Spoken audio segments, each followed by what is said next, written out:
My name is Bill. In tonight's episode, Bizarre Alternate Theories of History. There are several different histories of the world which challenge our popular timeline of events as taught in schools and universities.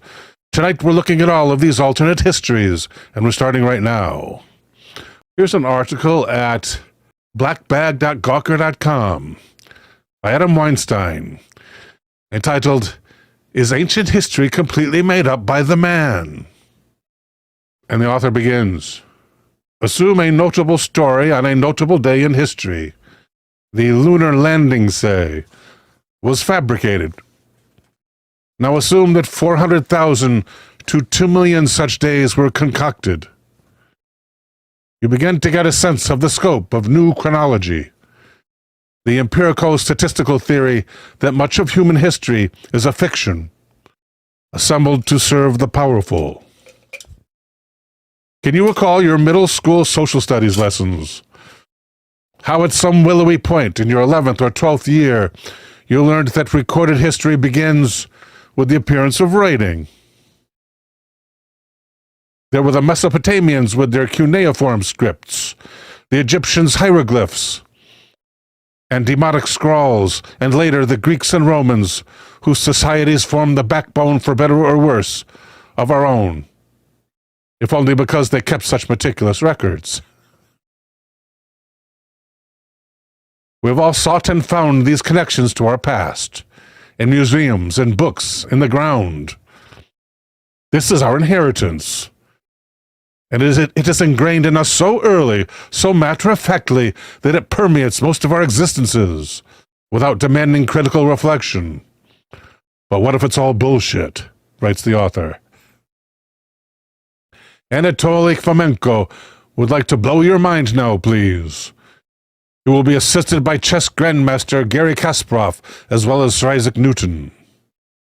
Since 1980, Fomenko, mathematician at Moscow State University, and full member of Russia's prestigious Academy of Sciences, it's the Academic Academy, has been the leading proponent of a radical revision of human history, an improved version of the global chronology of the ancient times, as he and collaborator Gleb Nasovsky has put it, based on statistical and astronomical analyses.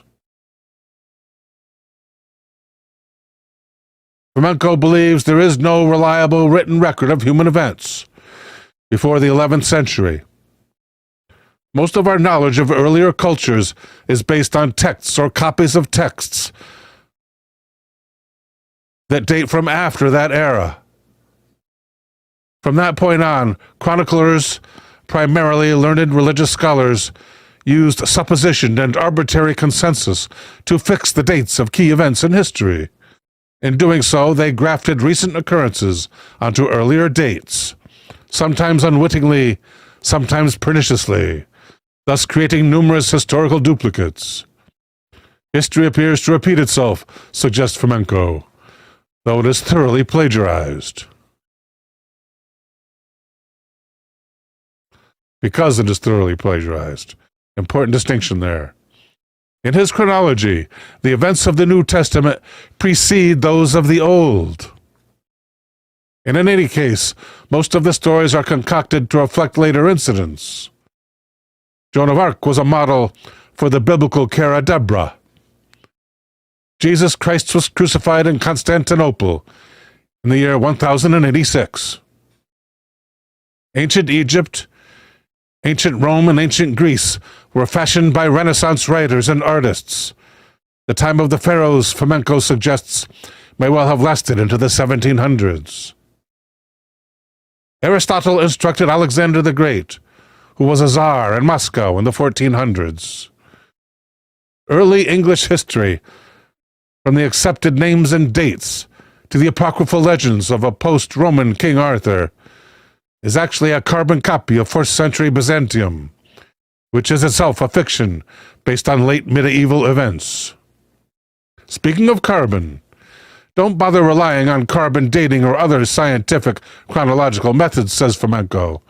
They are premised on the old dating system, and hence are thoroughly corrupted. The author asks,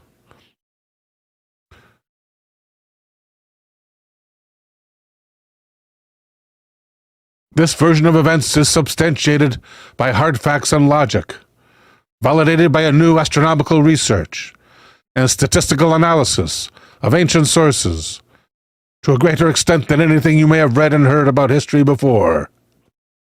In short, he argues, excuse me.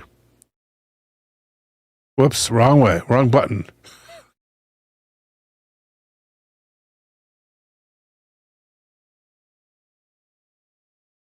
Excuse me.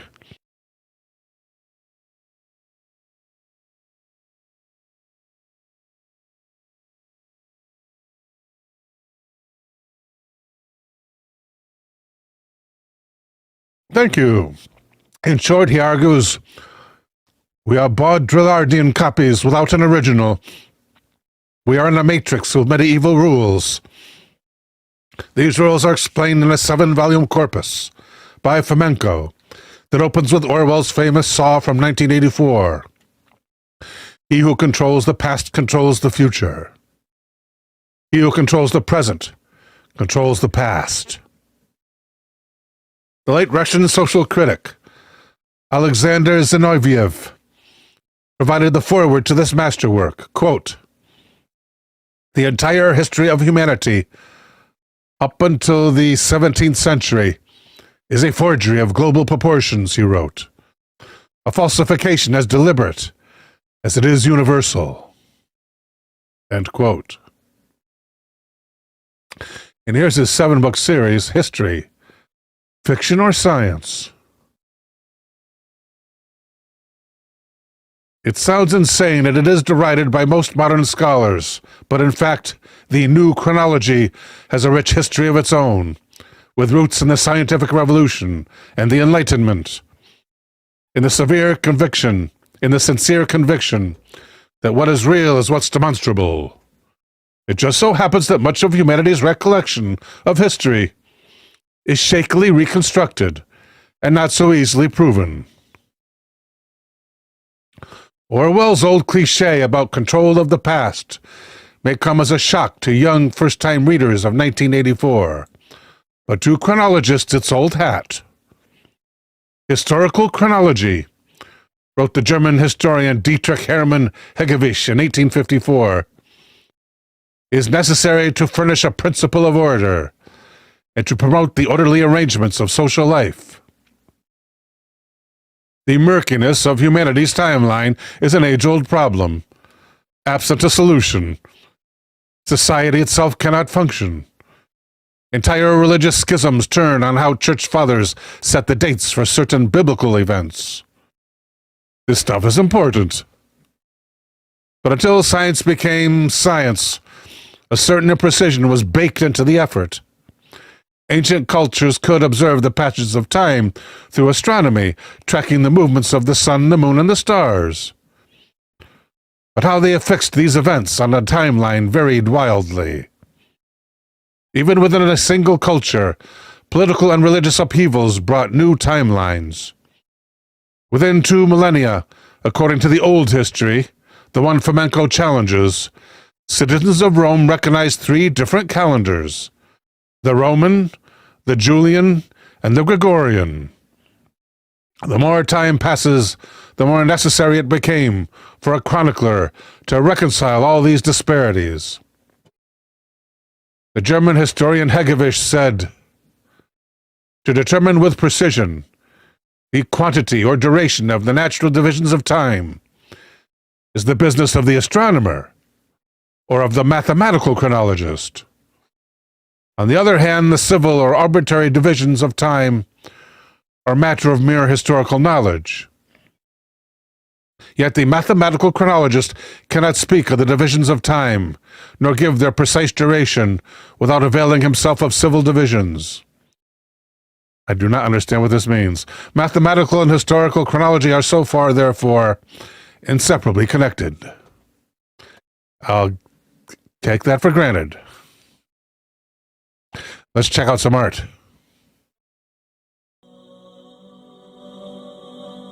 The ancient history that we learn in school is presented to us as the only scientific version of our ancient history, and still many people nowadays doubt its validity and its consistency for the simple reason that the megalithic structures that the ancients have left for us are so huge and so sophisticated that even we, the so-called advanced tip of the civilization now, cannot build with our so-called modern technology. Very few people, however, doubt the validity of the recent history. It seems almost impossible to make all nations on this earth to forget their recent events, their recent history, and start believing in something that did not happen in reality. Strong evidence is emerging, however, that even our very recent history has been falsified and has been altered beyond recognition. It will become clear that many of the so-called mysteries of very ancient and very old advanced civilizations are not at all ancient and in reality have happened in the very recent past, but have been artificially sent to the very far away distant past by so-called historians to make them look unimportant. By distorting the history beyond recognition and by sending it to the far, far away past, the parasitic forces in the society are continuously trying to make the human race forget its rightful claim to a glorious heritage. Let's start with a small quiz. Guess which city is this? I will give you plenty of clues. This is a resident of this city, and I will show you even more photos of the same location.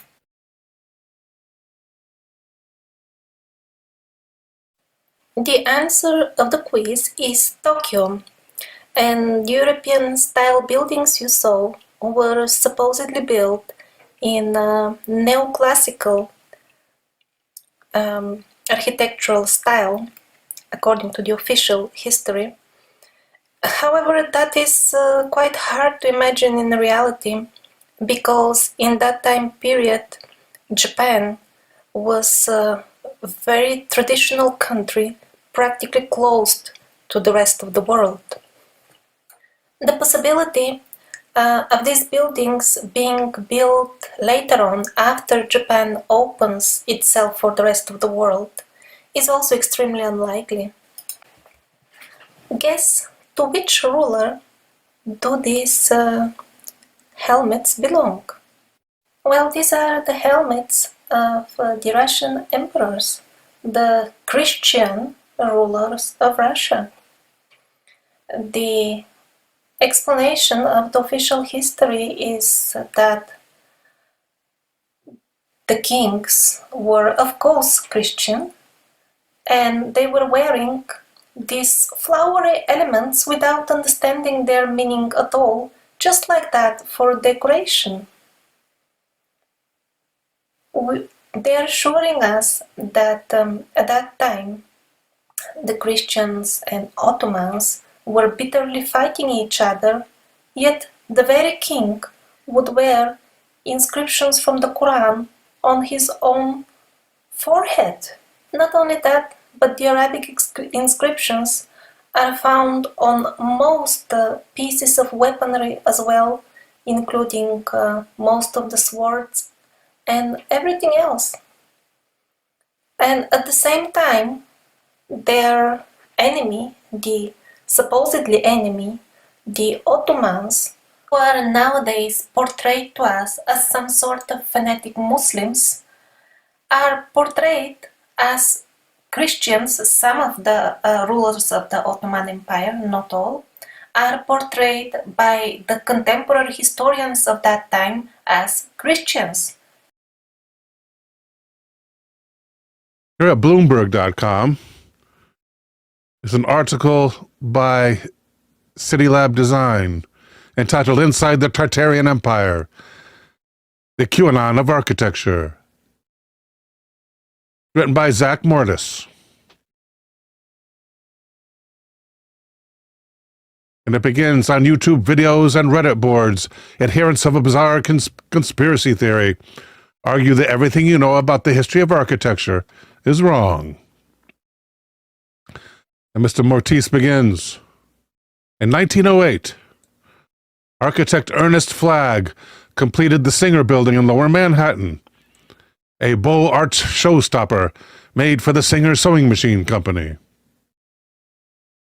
From a wide base, a slender 27-story tower rose, topped by a mansard roof and a delicate lantern spire.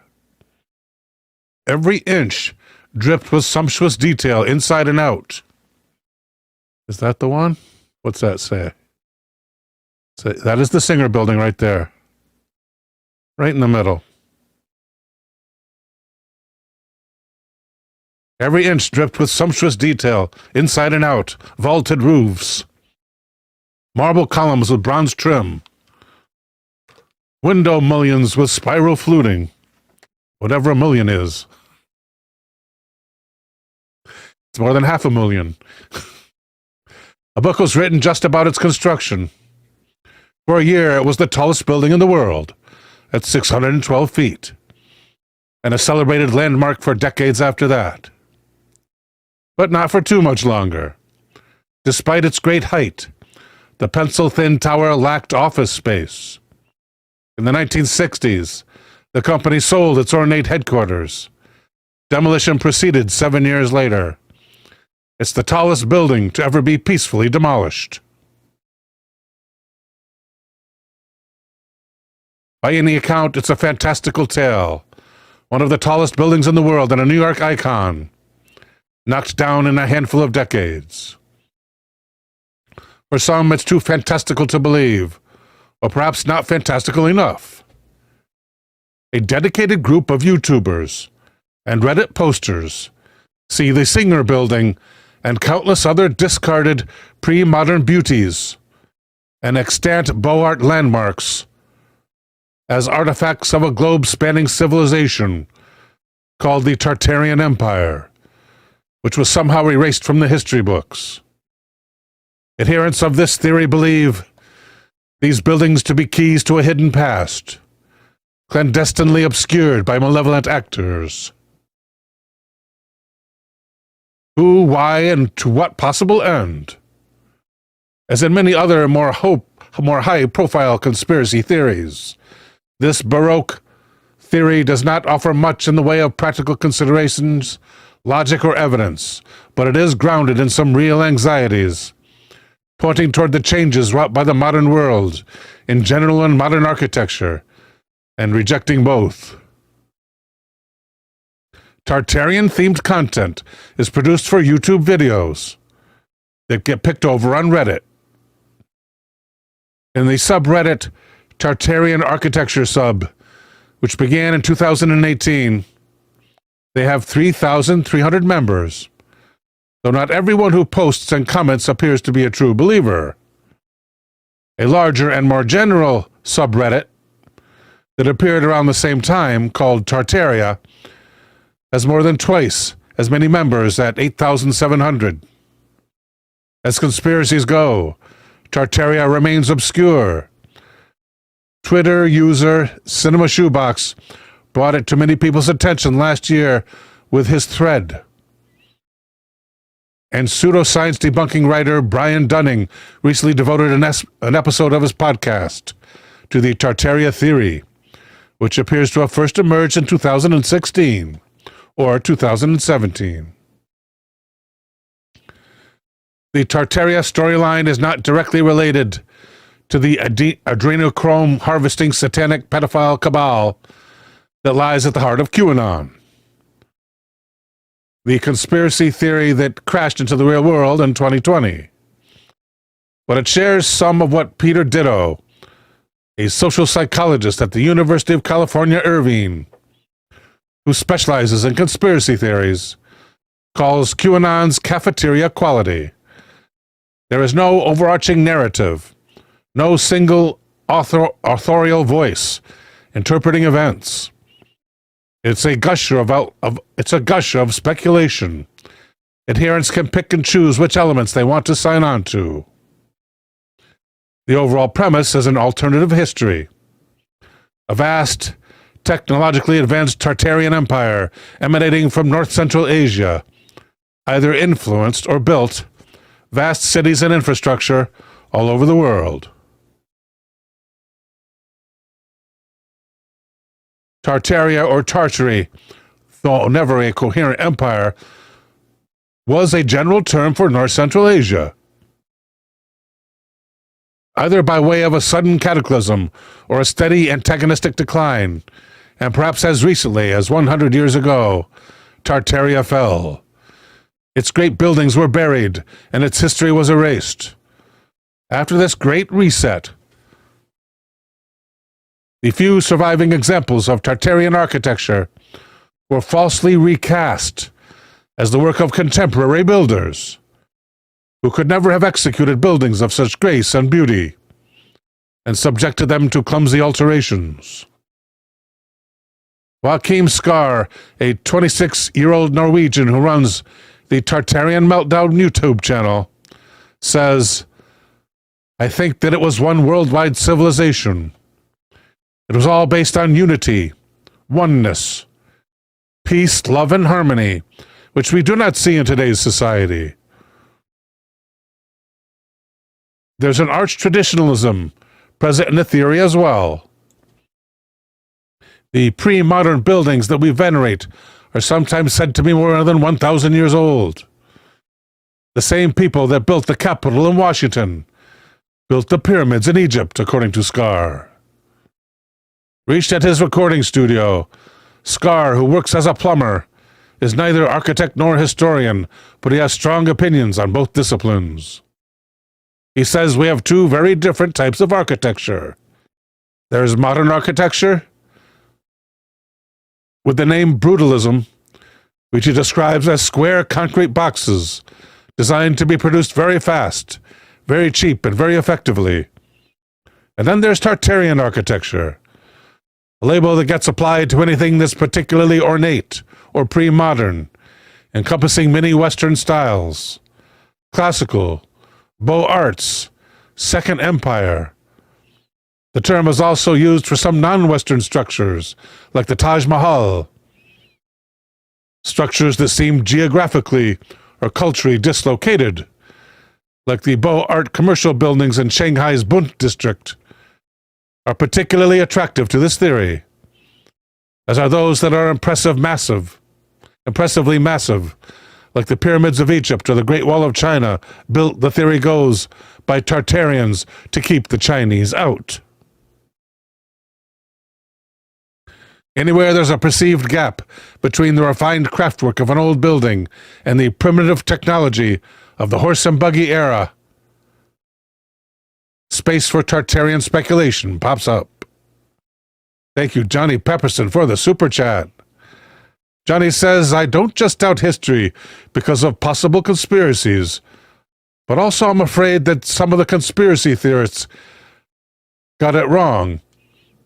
But people believed them anyways, and we now consider them mainstream." Very well thought out, Johnny. Thank you.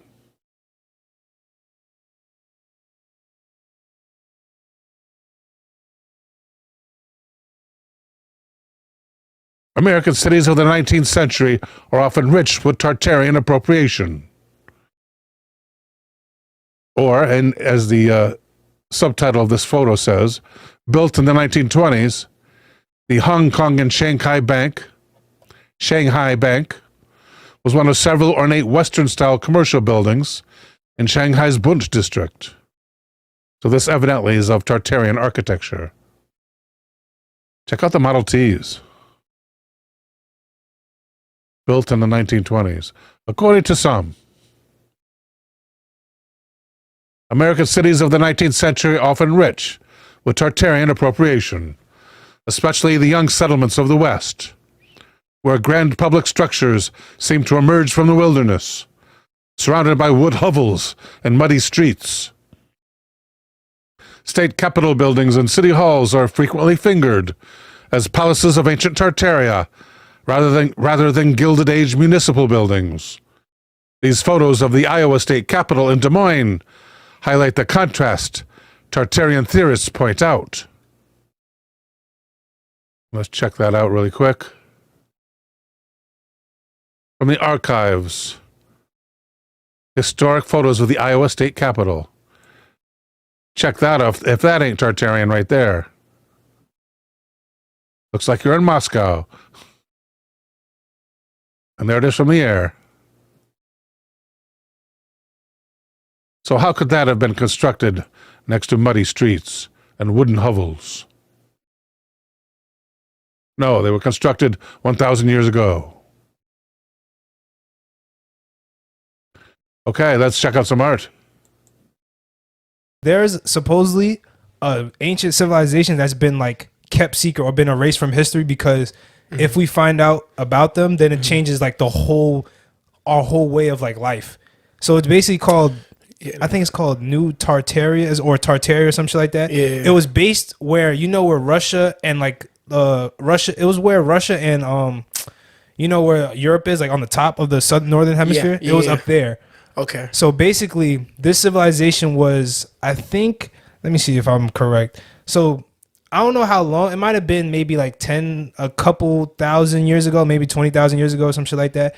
There was a civilization where they figured out how to create free energy, basically taking energy from like I don't know if it's the atmosphere or just the world in general. So with free energy, the people were like free and they didn't have to work. So that meant that they were able to be more creative and do more things because they had more time on their hands. So you started making more inventions, and they think that civilization is the people that made like the Great Wall of China, the pyramids, or help people create shit like that, Taj Mahal, because those things we can't create those things today. Like the Great Wall of China, bro, that shit's huge. I never realized how big that is. And it's like a lot of people say like the Great Wall of China, like the like the post is facing China. Yeah. Oh shoot. So it's like, why is it facing China if it's supposed to go the other? If it's supposed to protect China? Oh, like to keep them out. Yeah. So like because it's on the it's supposed to. That's what they say. But supposedly there was a secret organization or a secret like group that was controlling the rest of the world they was like profiting off of energy. Right. So they had to destroy that civilization because it was messing with their whole plan of controlling. I feel like like the ancient economy. I think that because money is the root of all evil. That's what I'm saying. Like who's like the biggest people in the world is the Tesla. Tesla when he was around, like he had developed somewhere the Tesla like Wi-Fi when Wi-Fi was first coming, like, where it would be able to like Wi-Fi would reach upon a span of a whole town. Yeah, and it'd be free.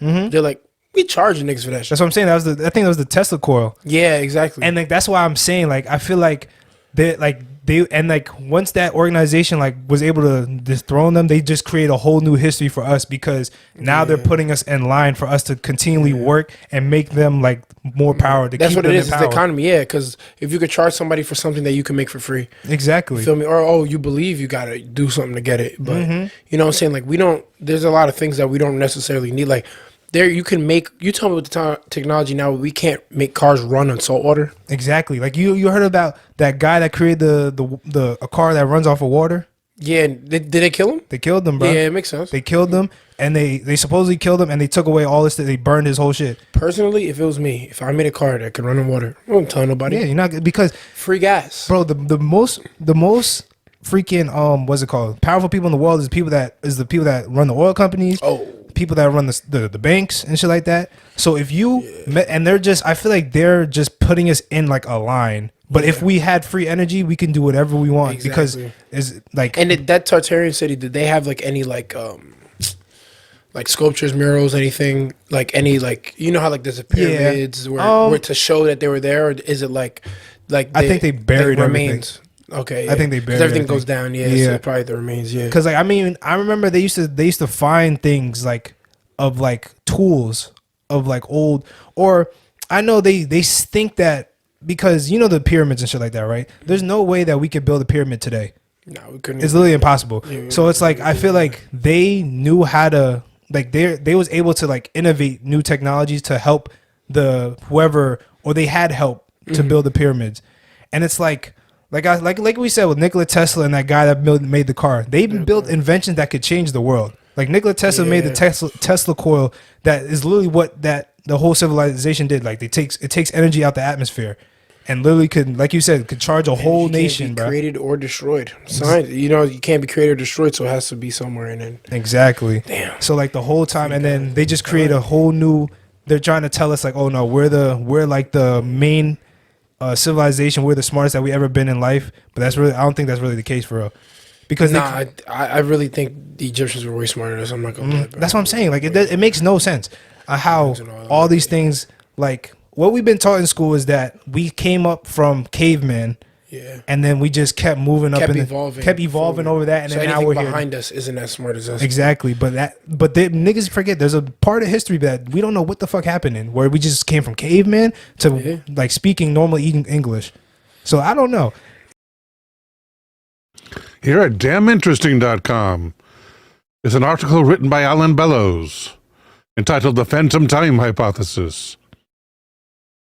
Mr. Bellows begins when Dr. Hans Ulrich Niemitz introduces his paper on the Phantom Time Hypothesis.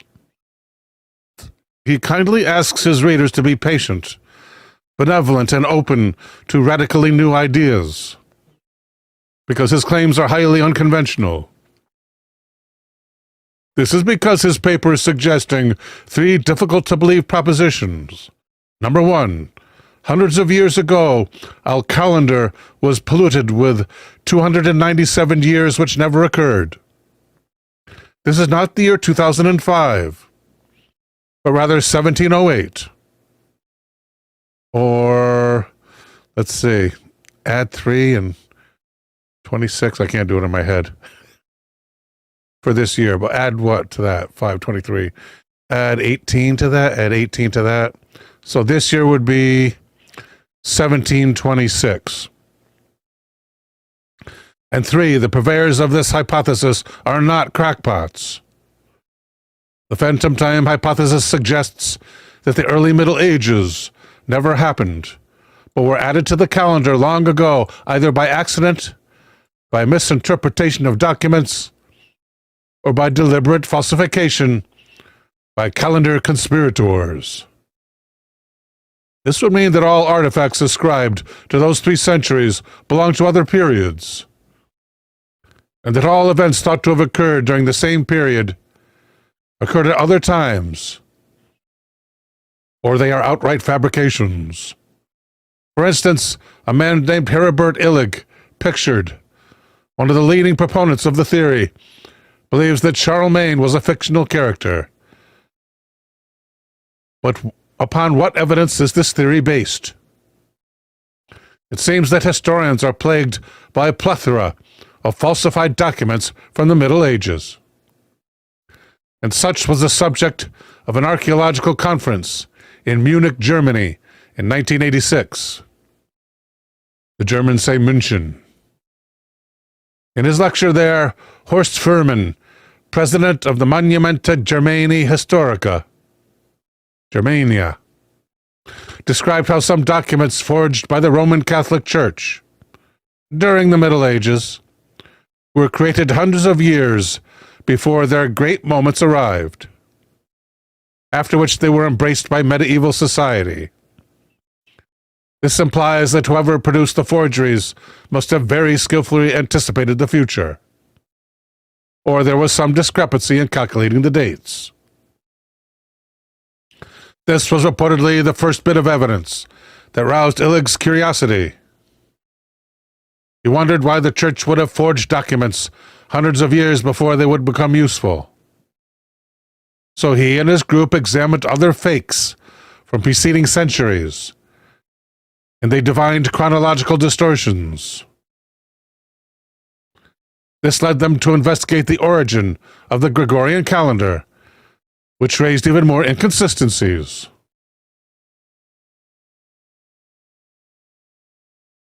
In 1582, the Gregorian calendar we still use today was introduced by Pope Gregory XIII to replace the outdated Julian calendar.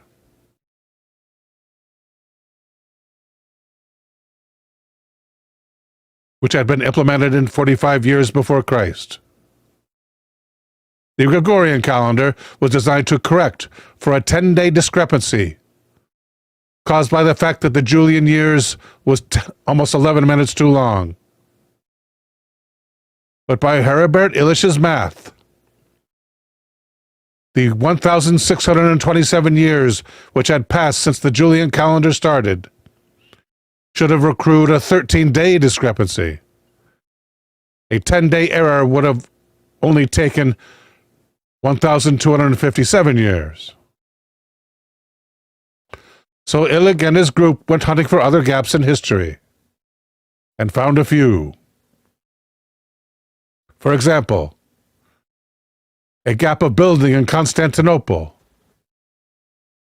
between 558 AD and 908 AD, and a gap in the doctrine of faith, especially the gap in the evolution of theory and meaning of purgatory, 600 AD until 1100 AD. From this data, they have become convinced that at some time the calendar year was increased by 297 years, without a corresponding passage of time.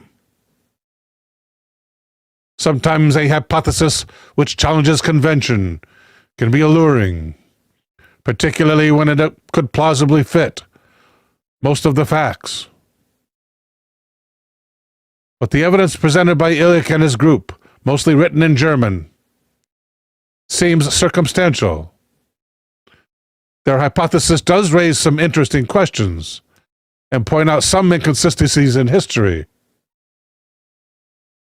But to jump to that conclusion indicates an unscientific approach to the problem. Their suggestion for the possible motives behind this calendar conspiracy are also not found substantiated by present-day science. For instance, the first hypothesis they put forward is that Otto III modified the calendar so that his reign would include the year 1000 AD, because this would put him in God's good graces, according to his understanding of Christian millennialism. So although history and future are both strange places, neither seems to be quite as strange as the phantom history. Looks like we're going to comments. Here we have to be very careful. Hopefully most of these are just about history. Just Another Name says, Alan Bellows says, forgive me, but to judge anyone or their ideas based on their perceived type seems to be the polar opposite of open-mindedness. Don't you think it's better to stick with the facts and judge the theory independently of the man? He is asking important questions.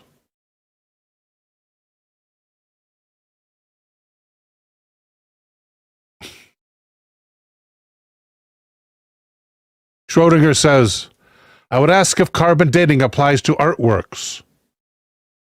Then the medieval period did indeed exist.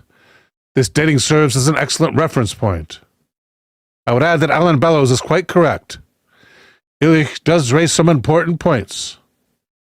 If he is correct, he certainly deserves our respect.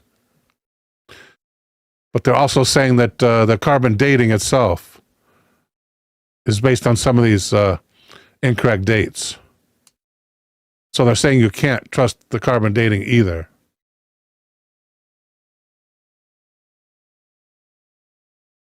Looks like there's an argument here between Alan Bellows and Schrodinger.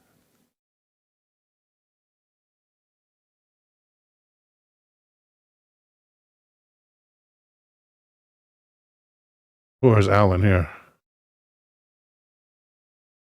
Illich and those who subscribe to his theory point out that carbon dating only indicates the approximate age of the item, not its calendar year. So if carbon dating indicates an item is about 2,000 years old, Illich will say that it came from 295 BC rather than 5 AD. Crazy? Depends on who you ask. I don't completely discount the possibility that a few extra years have been slipped into the calendar at some point. I try to keep my mind open to possibilities.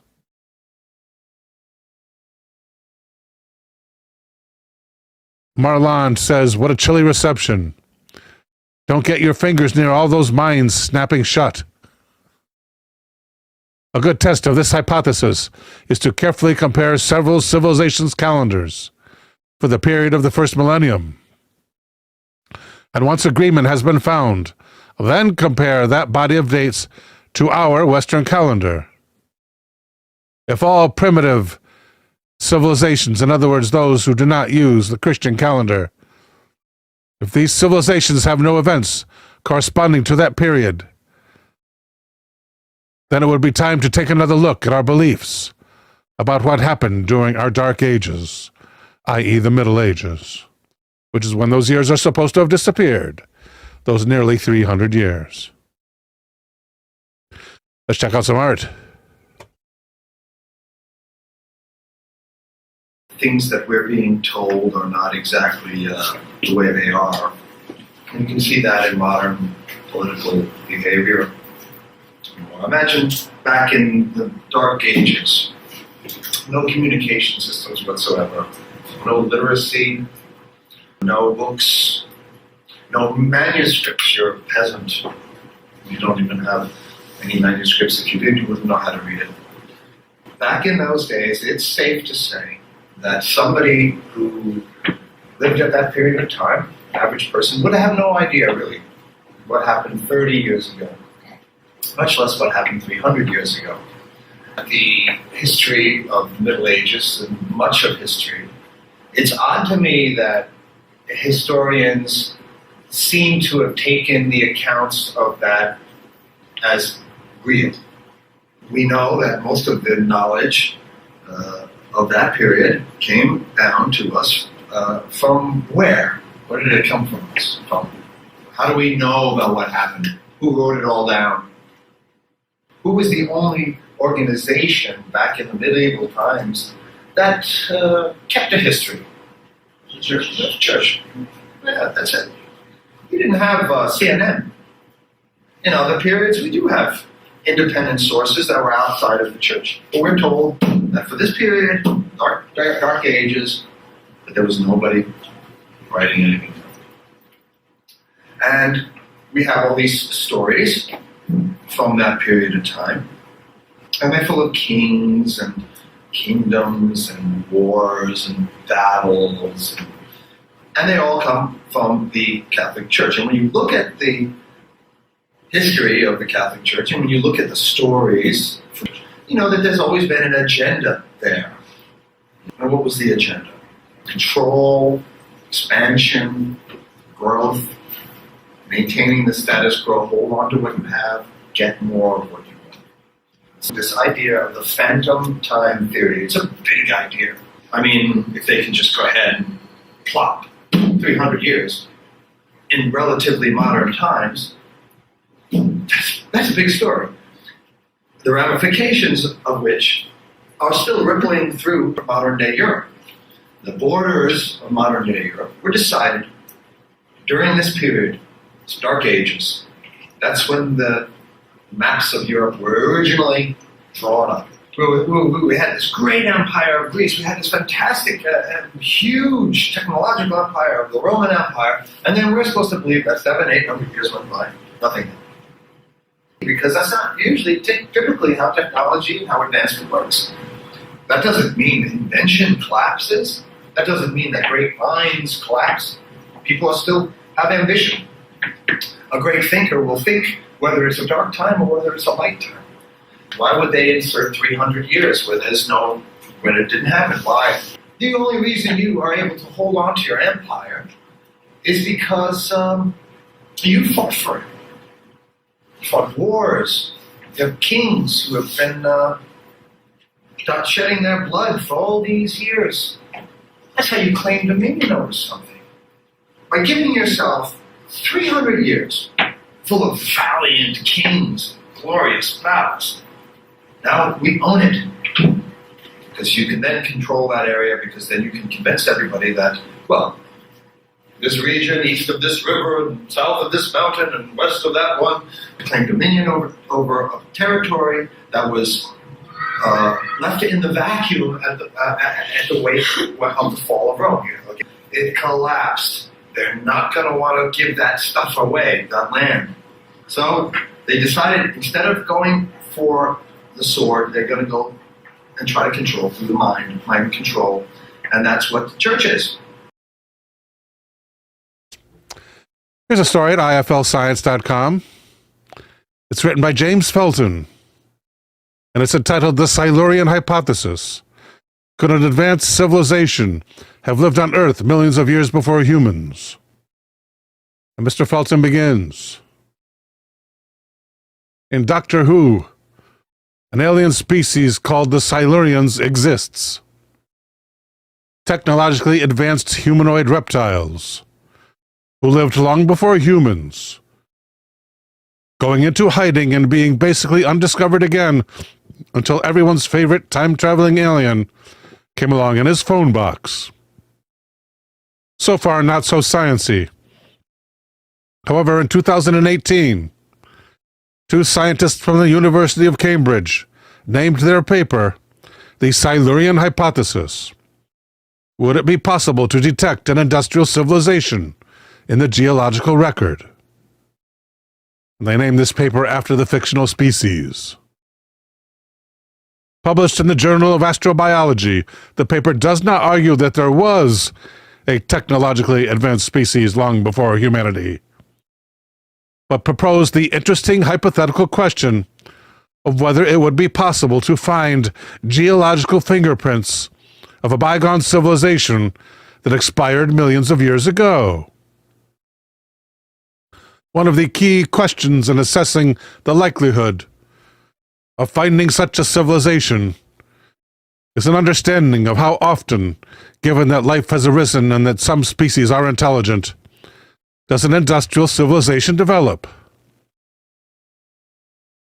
Quote, humans are the only example of which we know, and our industrial civilization has lasted so far roughly 300 years.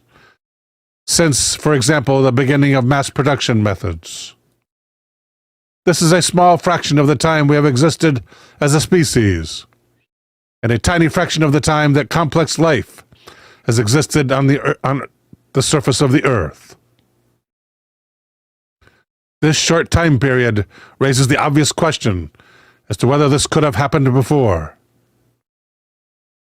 As well as being an interesting hypothesis to ponder, seeking to answer the question could also help us search for signs of advanced civilizations on exoplanets. As the paper points out, humans have left notable marks on the planet that will certainly last for many years in our relatively short time of altering the planet's climate and ecosystems. However, that doesn't mean that these changes will be detectable millions of years from now. In fact, the record we leave, for instance, in the sediment, may be only a few centimeters thick. This may be true even if we survive for much longer than our current age. The team writes, the longer the human civilization lasts, the larger the signal one would expect in the record. However, the longer a civilization lasts, the more sustainable its practices would need to have become in order to survive. The more sustainable a society, for example, in energy generation, or in manufacturing, or in agriculture, the smaller the footprint on the rest of the planet. But the smaller the footprint, the less of a signal will be embedded in the geological record. The team discusses other markers we could leave for a species millions of years from now, or that may have been left for us from a species millions of years ago. Some would be indistinguishable from naturally occurring phenomena, such as the Cretaceous and Jurassic ocean anoxic events. But others would be clear signs that we were here, and we absolutely trashed the place. The team writes, we speculate that some specific tracers would be unique, specifically persistent synthetic molecules, plastics, and potentially very long-lived radioactive fallout in the event of nuclear catastrophe.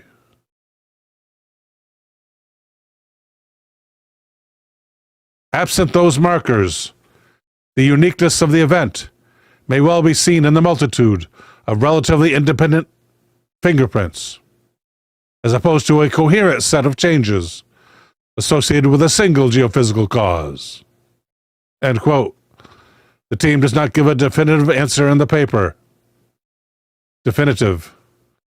But suggests that if there were other ancient advanced species to be found, they will be discovered through exploration of elemental and compositional anomalies in the sediment record.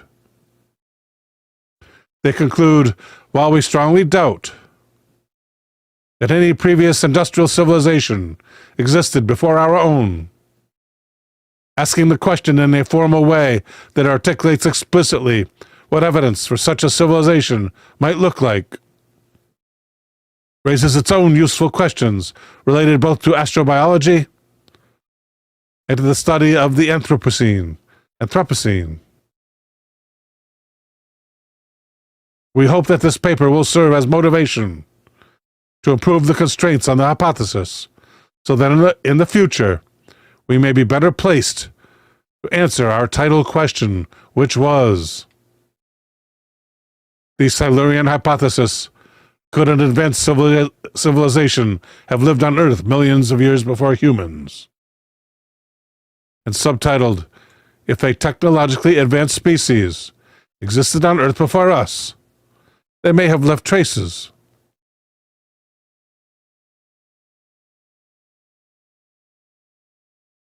Any notes? Oh, thank God there's some notes. Got to be careful now. There are some comments. Another day says, folks seem to be forgetting about all the stuff we have left in space. Sure, stuff in near-Earth orbit won't last long, but we have left objects in geosynchronous orbits, and even further out in graveyard orbits. Beyond that, we have left stuff both on and around the Moon and Mars. We even have probes left behind on asteroids, whose surfaces have often remained relatively unchanged since before the Earth even existed. Guys, there's a freaking car floating around out there. I don't know who would just spend the money to put a car in space, but it hasn't been the U.S., unless you count the one on the moon. Another day concludes, there's one thing of which we can be almost certain. If an advanced civilization existed before humans, they certainly were not spacefaring. Otherwise, where are all their defunct satellites or abandoned Mars probes? And you could answer that. You could answer those objections. Because the only way first of all, the satellites over 1 million years are all going to have crashed to Earth. None of those in close orbit around Earth are going to be left. And of the ones remaining, how are we going to know they're there in the first place? You only know if it's there if you launched it yourself and you're tracking it yourself. Now about this, there's even less of a chance of finding probes on other planets that we've left, or that they have left. How are you going to find a needle in a haystack? So I don't think those arguments are very well thought out. Let's see if there's anything in the replies. The problem is we're thinking that any advanced life might be of our scale, but what if it's not? Another day responds. Show one more reply. Gandalf says, the problem is you are a troll.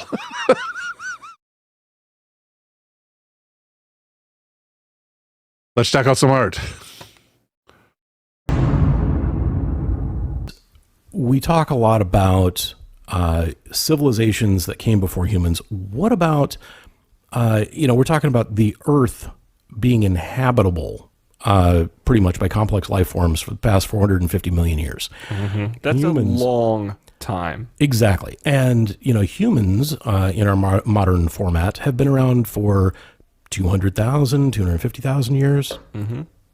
Not that long.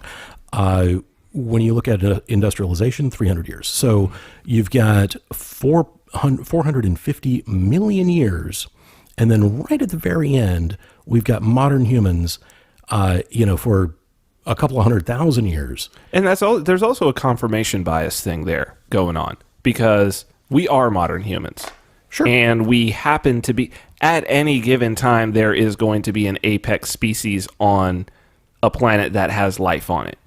And it's kind of like the crypto-terrestrials thing, that it's like, if you are a member of the apex species and you have enough sentience to realize that, then your assumption has to be that you are sort of you're certainly the final, because you're like on the, you're on the head of sort of the crest of the wave of time as it moves forward. And I think you assume that you're the best. Right. And if you happen to be a little smarter, a little faster, if you have advantages, if you can communicate, if you can gather together in organized groups, then you quickly rise to the very top of the food chain, and you establish, organization and societies, and you create a civilization. And so the Silurian hypothesis is, could this have happened before humans? Because there was an awful long period of time where there was plenty of opportunity with a very habitable Earth, where a species with intelligence could have arisen, created a society, had a civilization, perhaps even industrialized. And we may be completely ignorant of them today, because either they died out, left. Here at mcremo.com is an article entitled Lectures and Conference Papers, presented by Michael A. Cremo. Do I have any notes about where to start reading this? No, I don't. It's all about it's about forbidden archaeology. All right. Here's a bunch of different papers about forbidden archaeology. The first paper. Cremo, Michael A. Puranic Time in the Archaeological Record. I presented this paper at the World Archaeological Congress in 1994 in New Delhi, India. I gave it in the section on cultural concepts of time.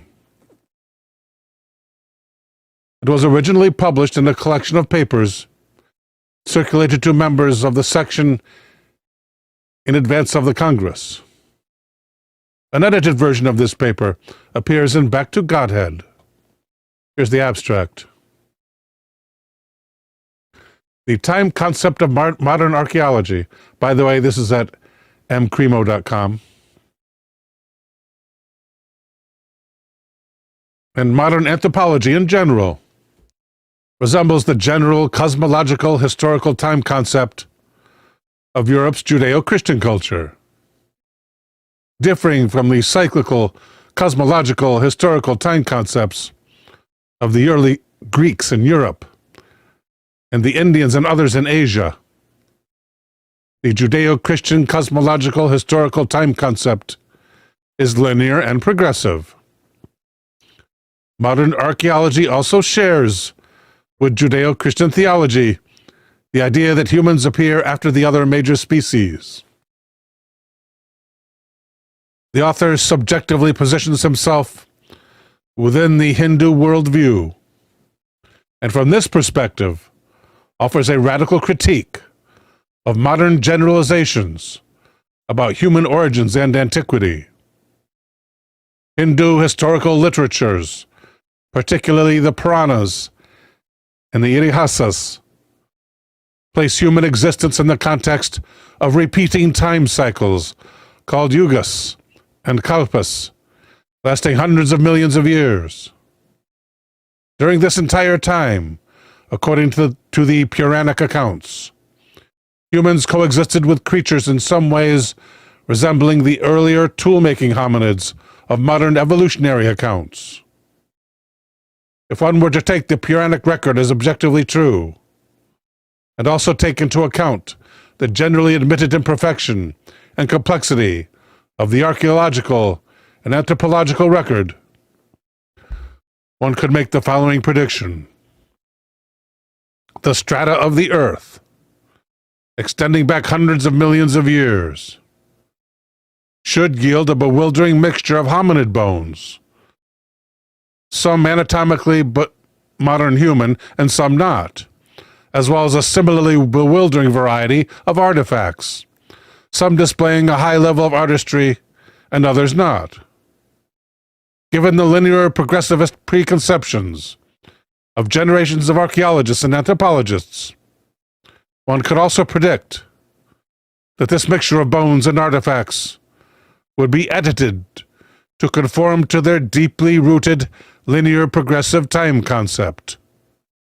A careful study of the archaeological record and the history of archaeology itself broadly confirms these two predictions.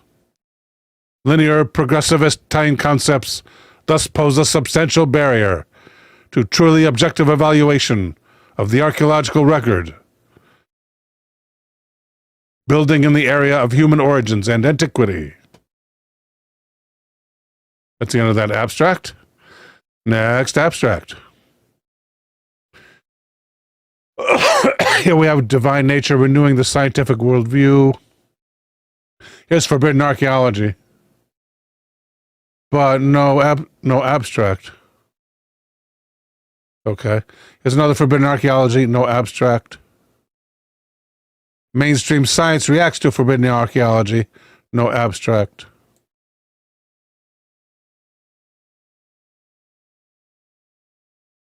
Where are the abstracts? Here we go. The later discoveries of Bouchard Appert and Moulin-Quignon and their bearing on the Moulin-Quignon jaw controversy. That sounds a little bit weedy. A little bit in the weeds there.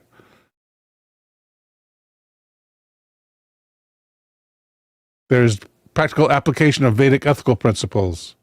Crikey, says Takahama Olsen too.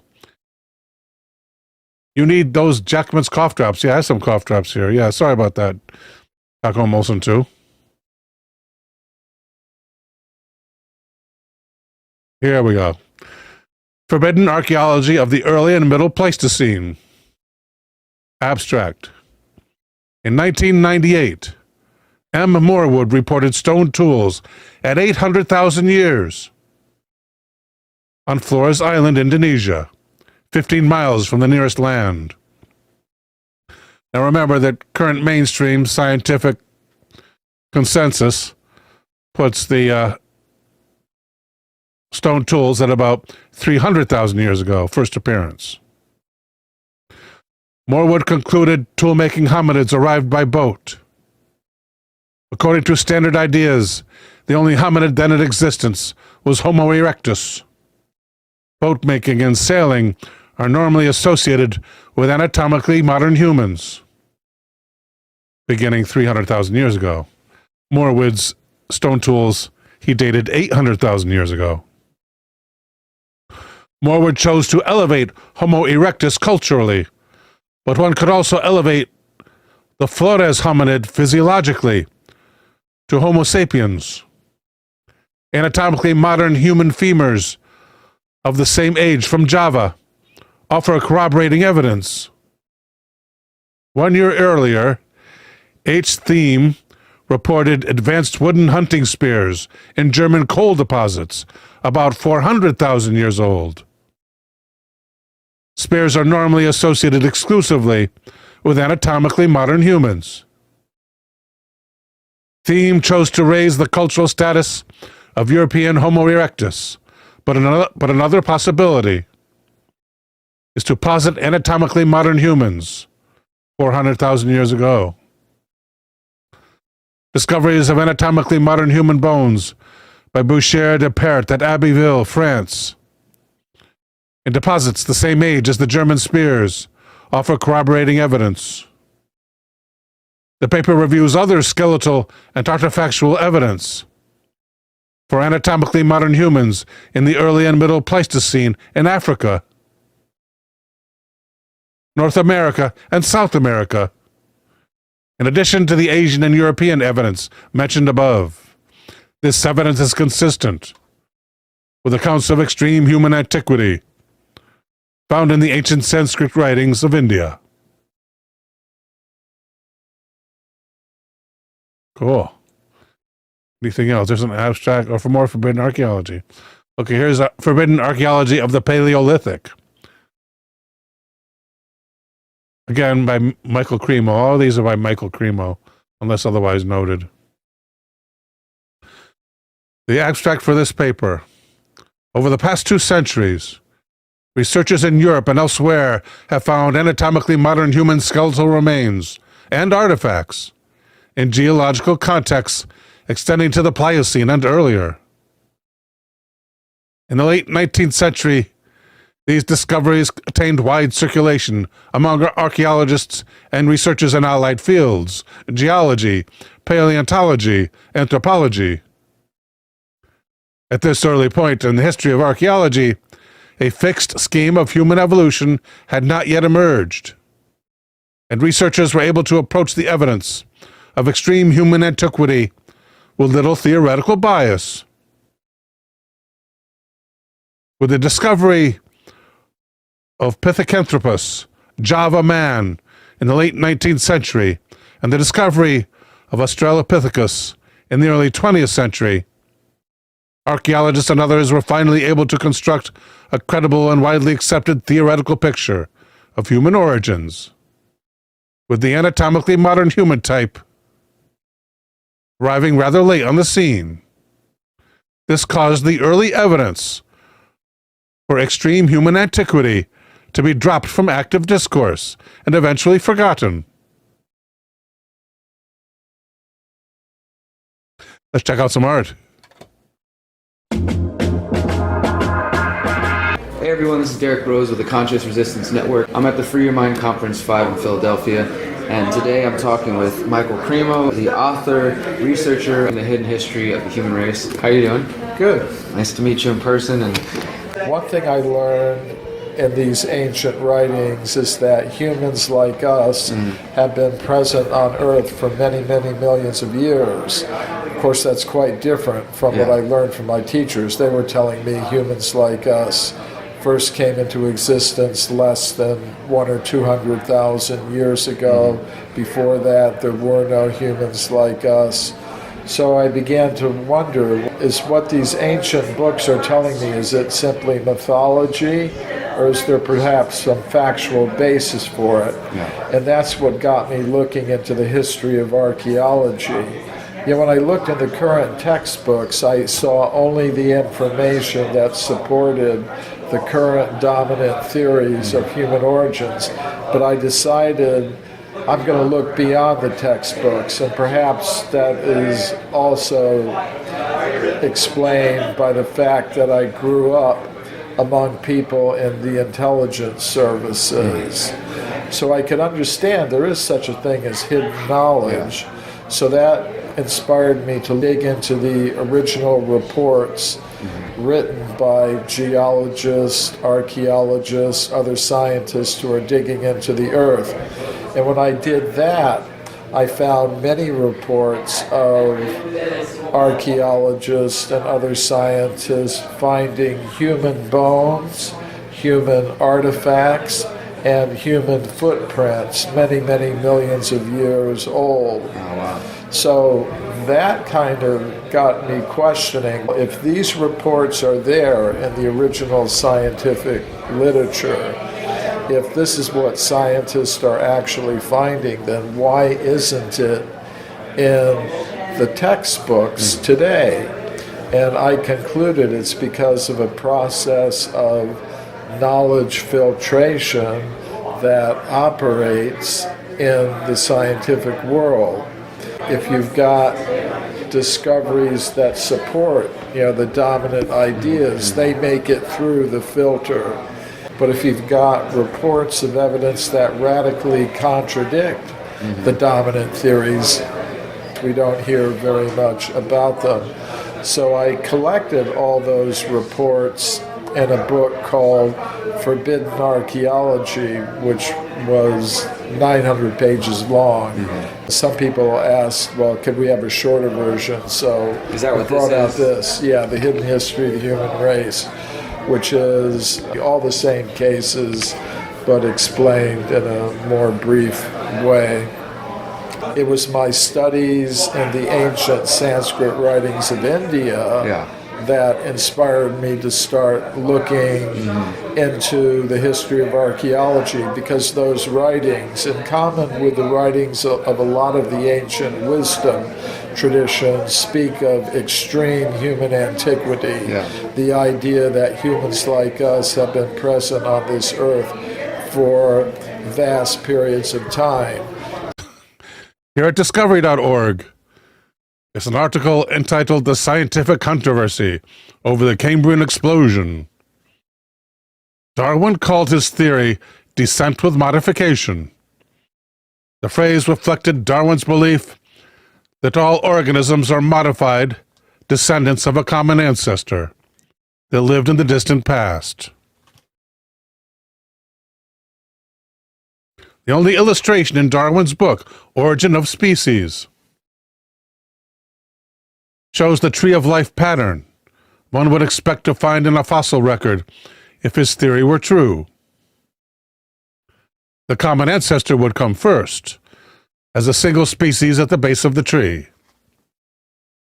Minor differences among individuals would appear first, and these differences would eventually increase until one species had become two or more.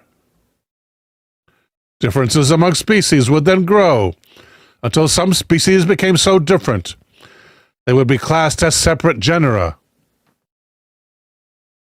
Or genus, they sometimes say too, right? Maybe genera is the plural of genus. Genera would diverge, or genuses would diverge to become separate families. It can't be genuses, it has to be genera. Families would diverge to become separate orders, and so on.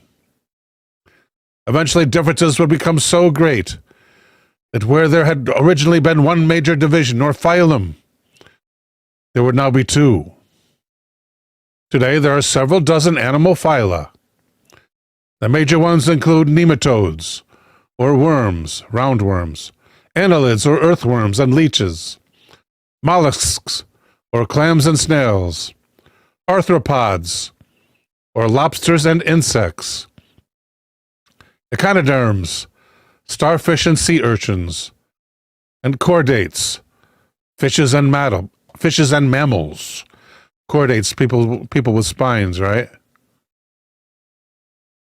If Darwin's theory were true, then a long accumulation of minor differences must have preceded the major differences we now see among animal phyla. As Darwin himself wrote, before the different phyla appeared, there must have been vast periods during which the world swarmed with living creatures. End quote. In the fossil record, however, most of the major animal phyla appear fully formed at the beginning of the geological period known as the Cambrian, with no fossil evidence that they branched off from a common ancestor. Darwin was aware of this, acknowledging in The Origin of Species that several of the main divisions of the animal kingdom appear suddenly in the lowest known fossil rocks. He calls this a serious problem, which at present must remain inexplicable, and may be truly urged as a valid argument against the views he entertained. Darwin remained convinced that his theory was true, however. He speculated that the ancestors of the different phyla had not been found because the fossil record was imperfect. If, as it seemed, rocks before the Cambrian had been deformed by heat and pressure or eroded away, then fossil ancestors might never be found. He did acknowledge, though, that he really had no satisfactory answer to this problem. Thank you, T. Ceratops, for the super chat. T. Ceratops says, another Saturday night and another great topic from Bill and great comments from the community. Thank you, Bill. Thank you, T. Ceratops. And thank you, chat community. Much appreciated, sir. Subsequent fossil collecting, however, has yielded many fossils of organisms that lived before the Cambrian. Fossil beds in Canada, the Burgess Shale, and China, the Chenjiang fauna, have also yielded much richer collections of Cambrian fossils than were available to Darwin and his contemporaries. Reviewing the evidence in 1991, Berkeley paleontologist James Valentine noted during the past 40 years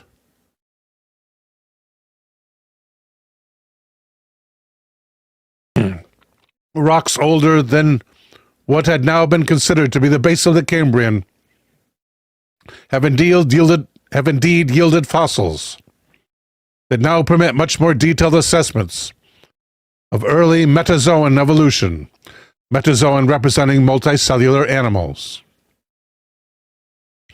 Valentine and his colleagues found that, quote, it has not proven possible to trace transitions between the phyla, and the evidence points to a Cambrian explosion that was even more abrupt and extensive than previously envisioned.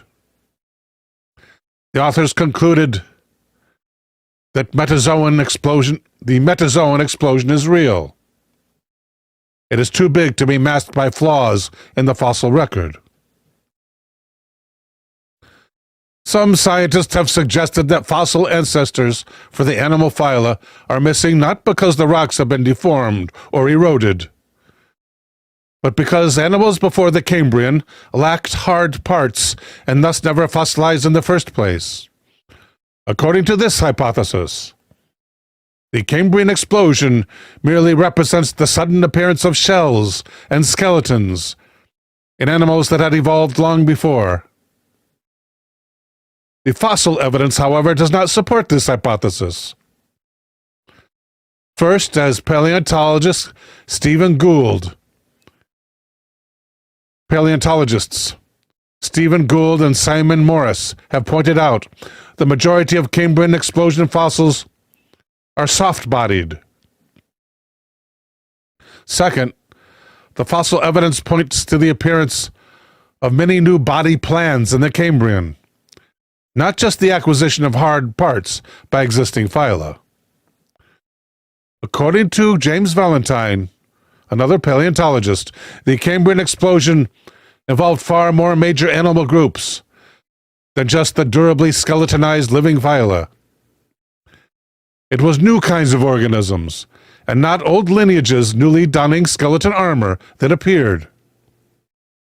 Valentine concluded, the record that we have is not very supportive of models that posit a long period of evolution of metazoan phyla before the Cambrian.